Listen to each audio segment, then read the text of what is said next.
আপোনালোক আটাই অৱগত যে বৰ্তমান সময়ত অসমত প্ৰকৃত ভাৰতীয় নাগৰিকক একমাত্ৰ ধৰ্মীয় আইডেণ্টিটিৰ বাবে ৰিলিজিয়াছ আইডেণ্টিটিৰ বাবে আজিৰ তাৰিখত বৰ্তমানৰ চৰকাৰখনে বিদেশী সজাই বিভিন্ন সময়ত ভাৰত বাংলাদেশ সীমান্তৰ ন' মেন্স লেণ্ডলৈ পুছবেক কৰি থকা হৈছে। আচলতে অসমত বিদেশী চিনাক্তকৰণৰ যিটো প্ৰক্ৰিয়া আছে, বিদেশী ন্যায়াধিকৰণৰ যিটো ব্যৱস্থা আছে, এই ব্যৱস্থাটো এক ত্ৰুটিপূৰ্ণ ব্যৱস্থা।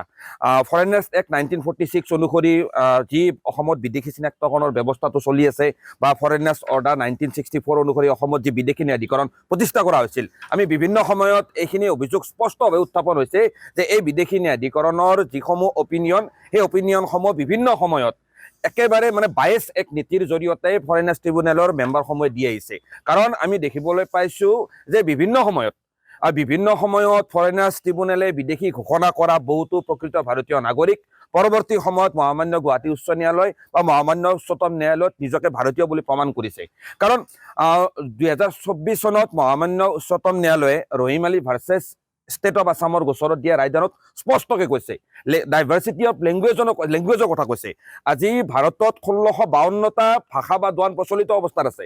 তাৰ ভিতৰত বহুকেইটা ভাষাক ভাৰতীয় সংবিধানে স্বীকৃতি দিছে। প্ৰতি 20 কিলোমিটাৰ মূৰে মূৰে আমাৰ অসমীয়া ভাষাটোৰ কথনশৈলী পৰিৱৰ্তন হয়। তো তেনেকুৱা ক্ষেত্ৰত কোনোবা এজন ব্যক্তিৰ নাম ভোটাৰ তালিকাত ভুলকৈ থকা এইটো সাধাৰণ কথা। এইটো মহামান্য উচ্চতম ন্যায়ালয়ে Rahim Ali versus state of আছামৰ গোচৰত 2024 চনত স্পষ্টকৈ কৈছে।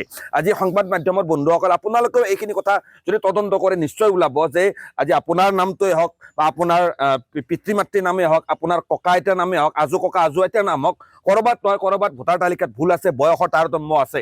এই নামৰ ভুল আৰু বয়সৰ তাৰতম্যৰ বাবে আজিৰ তাৰিখত বিদেশী ন্যায়াধিকৰণৰ সদস্যসমূহে, ফৰেইনাৰ্ছ ট্ৰিব্যুনেলৰ মেম্বাৰসকলে আজি বহুতো প্ৰকৃত ভাৰতীয় নাগৰিকক চৰকাৰৰ নিৰ্দেশত আজি বিদেশী সজাই আছে আৰু সেই ব্যক্তিসকলক ডিটেনশ্যন কেম্পত বন্দী কৰি ৰখা হৈছে। আজি যোৱা 2025 চনৰ মে' মাহত আমি দেখিবলৈ পাইছিলোঁ বহুতো প্ৰকৃত ভাৰতীয় নাগৰিকক চৰকাৰে আটক কৰি ভাৰত বাংলাদেশৰ সীমান্তৰ ন' মেন্স লেণ্ডলৈ পুছবেক কৰা হৈছিল।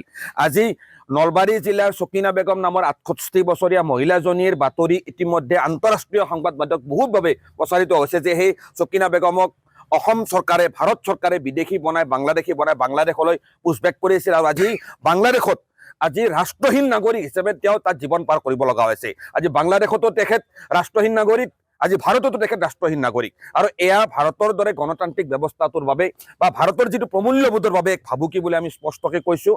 আজি বৰ্তমান সময়ত যি ইমিগ্ৰেণ্টছ এক্সপালচন এক্ট 1950 ব্যৱহাৰ কৰি ভাৰত বাংলাদেশ সীমান্তলৈকে উপায়ুক্তৰ অৰ্থাৎ জিলা আয়ুক্তৰ নিৰ্দেশ মতে একোজন প্ৰকৃত ভাৰতীয় নাগৰিকক অচিনাকি সন্দেহযুক্ত বাংলাদেশী আদি নাম দি যি বহিষ্কাৰ কৰা হৈছে, এই ব্যৱস্থাটোৰ বিৰুদ্ধে ইতিমধ্যে মহামান্য গুৱাহাটী উচ্চ ন্যায়ালয়ত ABMC আইনী যুঁজ চলাই আছোঁ। আমি স্পষ্টকৈ কৈছোঁ, আজিৰ তাৰিখত এই যি পুছবেকৰ যিটো ব্যৱস্থা চৰকাৰখনে গ্ৰহণ কৰিছে, এয়া সম্পূৰ্ণভাৱে সংবিধান বিৰোধী এক ব্যৱস্থা। আৰ্টিকেল 21 যি জীৱনৰ যি নিৰাপত্তাৰ কথা কৈছে, যি লাইফ উইথ লিবাৰ্টিৰ কথা কৈছে, এয়া সম্পূৰ্ণৰূপে ইয়াত ভায়োলেট কৰিছে। আৰু যিটো ডিপৰ্টেশ্যনৰ যিটো ফৰ্মেল প্ৰচিডিউৰ, ইয়াত সম্পূৰ্ণভাৱে ব্যাহত কৰা হৈছে। আজি ডিপৰ্টেশ্যন কৰিবলৈ হ'লে এটা ফৰ্মেল প্ৰচিডিউৰ আছে।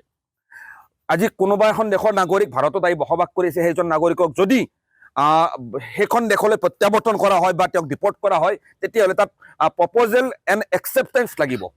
আজি যিসমূহ ব্যক্তিক, আজি চকিনা বেগমৰ দৰে মহিলাজনীক, এজন খিলঞ্জীয়া গৰীয়া জনগোষ্ঠীৰ মহিলা, নলবাৰী জিলাৰ বাসিন্দা 68 বছৰীয়া মহিলা, সেইজনীক বাংলাদেশলৈ পুছবেক কৰাৰ লগে লগে বাংলাদেশ চৰকাৰে তেখেতক গ্ৰেপ্তাৰ কৰি তেখেতকো জেল হাজতত বন্দী কৰি ৰাখিছে। অৰ্থাৎ আজি অসম চৰকাৰে বা ভাৰত চৰকাৰে, কেন্দ্ৰীয় চৰকাৰে অসমৰ সংখ্যালঘু মুছলমানসকলক ৰাষ্ট্ৰহীন নাগৰিক কৰিবলৈ ফৰেইনাৰ্ছ ট্ৰিব্যুনেল আৰু ইমিগ্ৰেণ্টছ এক্সপালচন এক্ট 1950খন অপব্যৱহাৰ কৰিছে।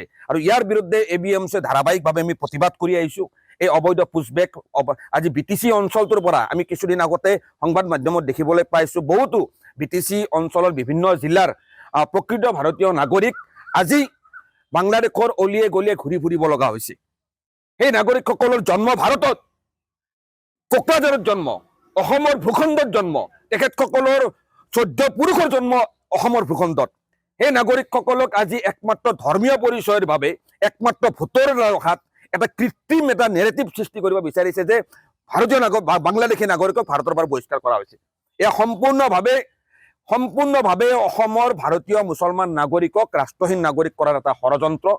যদি এটা পৰিয়ালৰ 10জন সদস্য ভাৰতীয় হয়, এজন সদস্য কেনেকৈ বাংলাদেশী হ'ব পাৰিব? সেই প্ৰশ্ন আমি ABMC উত্থাপন কৰিছোঁ। আমি স্পষ্টকে এই অমানৱীয় প্ৰকৃত ভাৰতীয় নাগৰিকৰ ওপৰত চলি থকা এই অন্যায় নিৰ্যাতনৰ বিৰুদ্ধে আমি স্পষ্টকে প্ৰতিবাদ কাৰ্যসূচী গ্ৰহণ কৰি আহিছোঁ।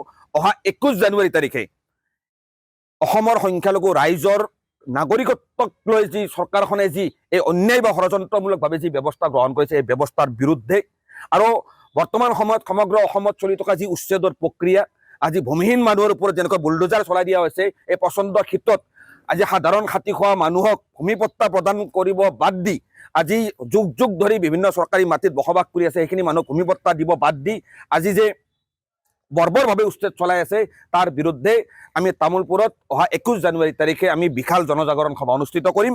আৰু অহা 28 জানুৱাৰী তাৰিখে কোকৰাঝাৰ চহৰৰ মাজমজিয়াত আমি বিশাল জনজাগৰণ সভা অনুষ্ঠিত কৰি আমি এই ধৰণৰ অন্যায়, অসাংবিধানিক, বেআইনী কৰ্মকাণ্ডৰ বিৰুদ্ধে আমি প্ৰবল জনমত গঠন কৰাৰ চেষ্টা কৰিম। পৰৱৰ্তী পৰ্যায়ত এই আন্দোলন গুৱাহাটীলৈকে যাব। তাৰ পৰৱৰ্তী পৰ্যায়ত এই আন্দোলন আমি নতুন দিল্লীৰ যন্তৰ মন্তৰলৈকে আকৌ আমি সম্প্ৰসাৰিত কৰিবলৈ বাধ্য হ'ম। কথা এটাই, ভাৰতীয় নাগৰিকৰ সংবিধান প্ৰদত্ত অধিকাৰ ধৰ্মীয় পৰিচয়ৰ ভিত্তিত ৰাজনৈতিক অংকত কাঢ়ি দিবলৈ কাকো দিয়া নহ'ব।